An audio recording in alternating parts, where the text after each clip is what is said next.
Good morning, YouTube.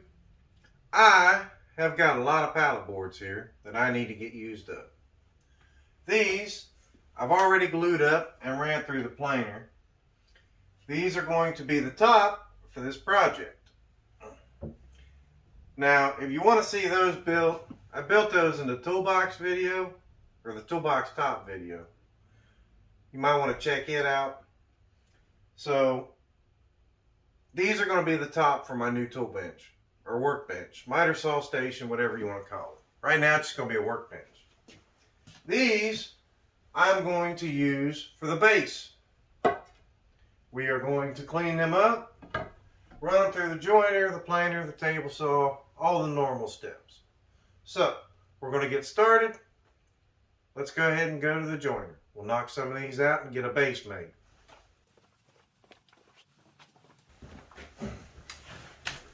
You know what, instead of all that, why don't we just go ahead and talk about why I'm building a new workbench. This is the one that we're going to be replacing. I built it 3, maybe 4 years ago.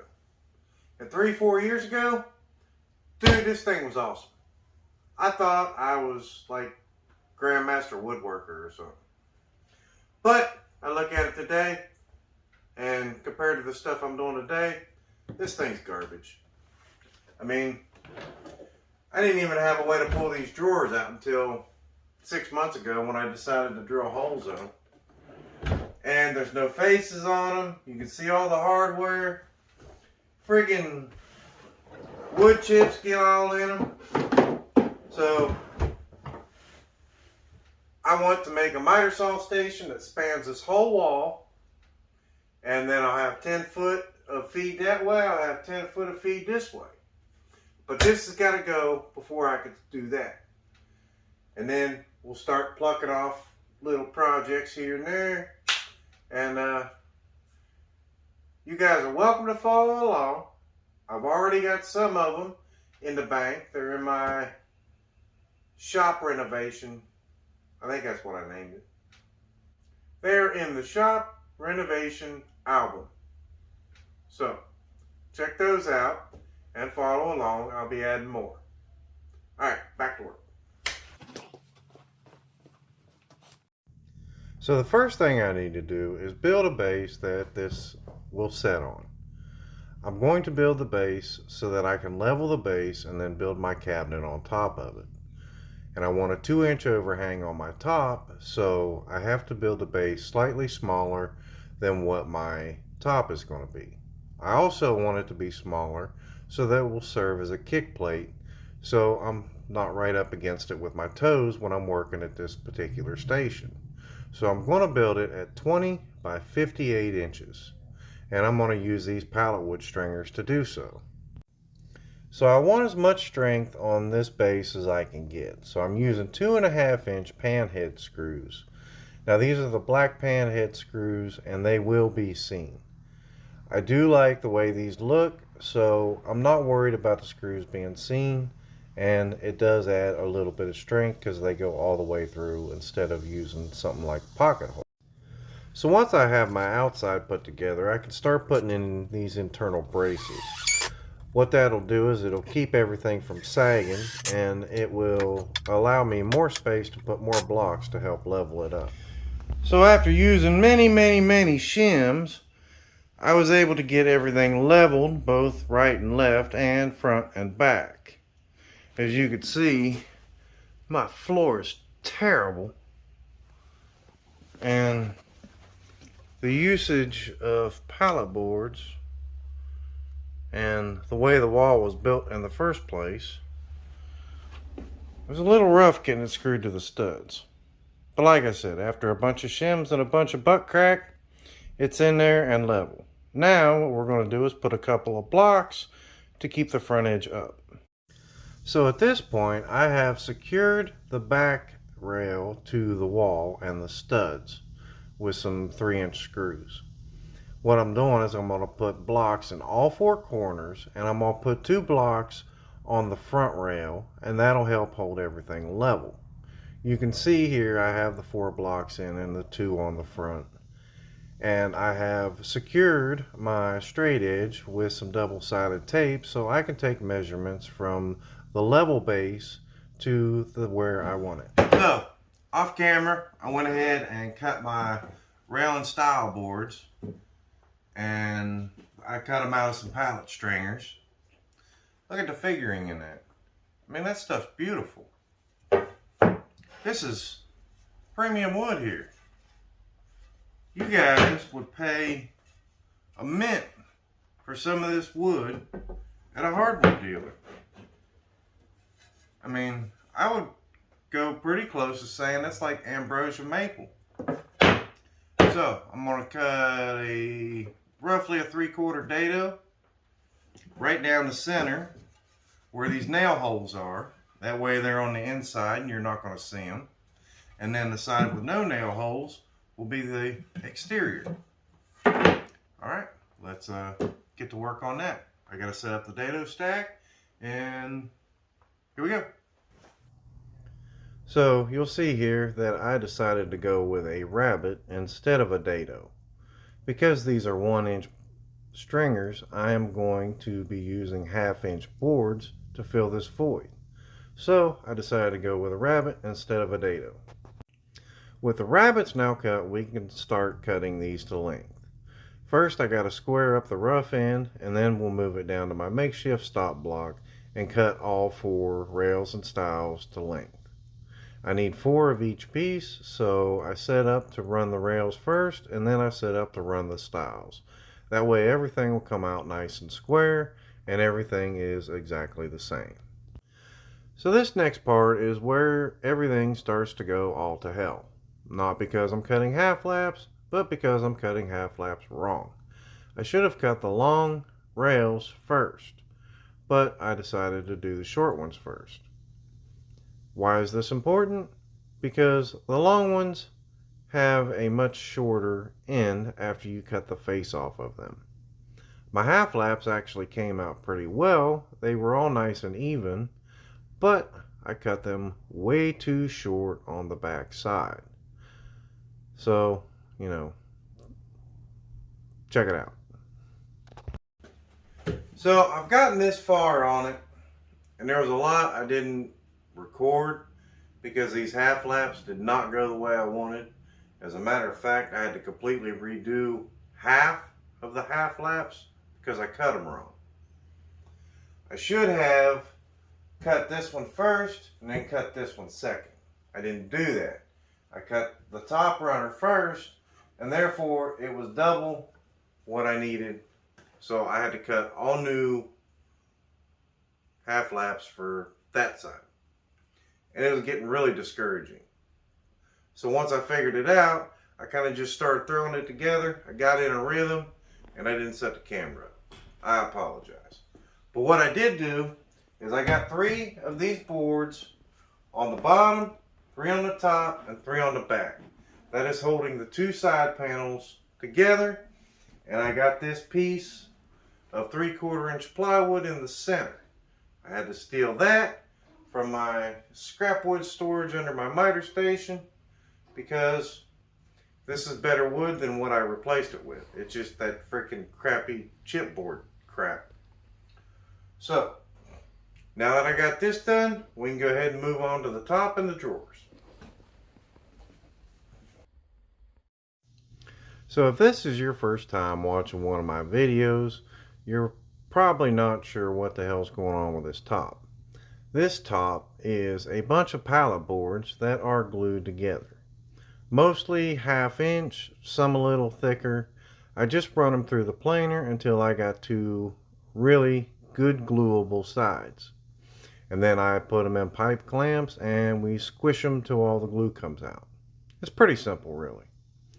But after I get them all squished together and sanded up pretty nice, I'm putting a round over on the bottom, and then I put a chamfer, a 45-degree chamfer on the top. I like the way it looks.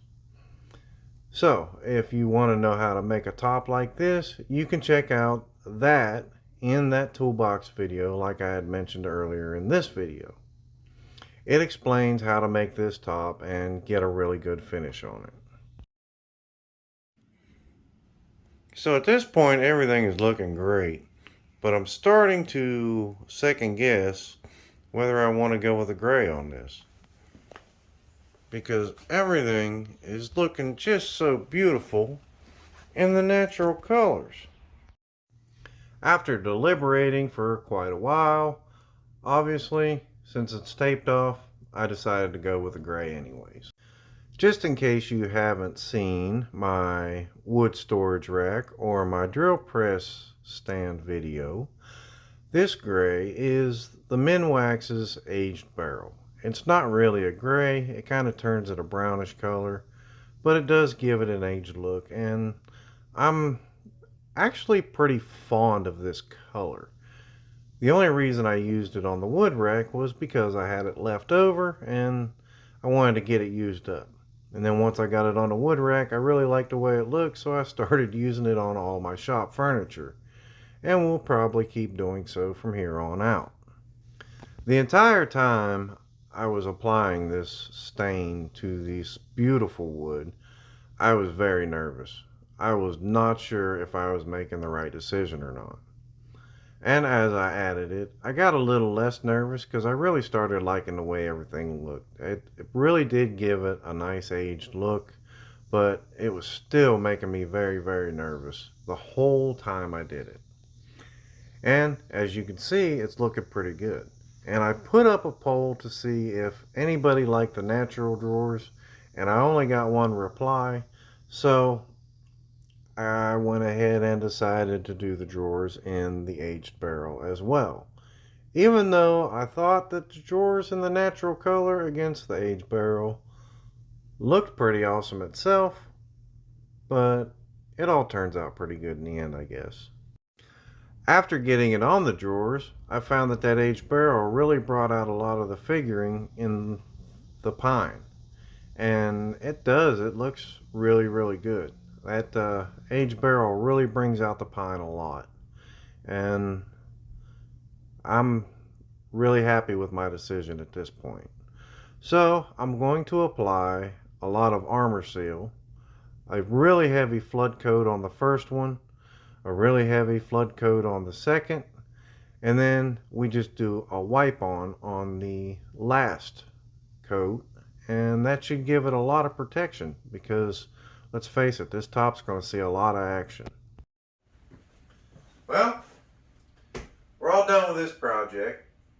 I put 3 coats of the armor seal oil based on top, sanded in between. I went from 80 to 120, 220, and then used a Scotch-Brite pad on the top of it when it was all done. I was able to add 4 more drawers, so I had to buy 4 more drawer slides. There's like $220 worth of drawer slides just in this one cabinet. Now, I already had 8 of them because I took them from the one that was over there. You can see that one's gone because, well, I didn't need it anymore. It was just an empty carcass. We use that wood for other projects. So, I'm going to show you how I got my drawers organized, and those are going to change as I put up stuff on this wall, like I'm going to be doing a drill charging station and other stuff. So, let's take a look at the drawers real quick. We have hardware and fasteners in this drawer, measuring tools and such in this drawer. All of this will eventually be moved to the drill charging station, so that will leave me an extra drawer. We have pipe and plumbing accessories in this drawer. This is a place for tool bags and Dremel storage. And we have the larger tools in the bottom drawer. In this side, this will be an extra drawer. We have tape and different stuff in this drawer. We have an electrical drawer. This is my dad's drawer for all his CB equipment. Gotta have cornhole. And we have some more larger tools in the bottom of this drawer. To take a look at the top, I think the top come out amazing. And the drawer fronts also come out amazing. And the sides, even though I was very discouraged, come out fantastic. So, once I get the wall in the corner done, this drill press will be moved over there, leaving me a spot for my scrap wood barrel and maybe an upgraded toolbox eventually, or maybe an upgraded air compressor. We may go with a bigger air compressor and about the same size toolbox. But I have my air hose, my paper towels, my trash bags, and then all of this. So just these two projects alone have added me 6 more drawers to put stuff in. And the key with drawers is making the drawers sized for what you're planning to put in them. Bigger drawers aren't better drawers. Bigger drawers are a place for stuff to die. You lose stuff. You can't find stuff. They're unorganized. So the key to making useful drawers is to make them to put the stuff in you're going to put in them. So that's all I got for today. Hit that like button, subscribe, and wait for me to finish this, because I still got some T-track to put in here once I get the miter saw installed right here. And then we got to build another one to go on that end. We're going to put cabinet doors on that end instead of drawers. I'm done making drawers in my shop. Alright, I'll see y'all later.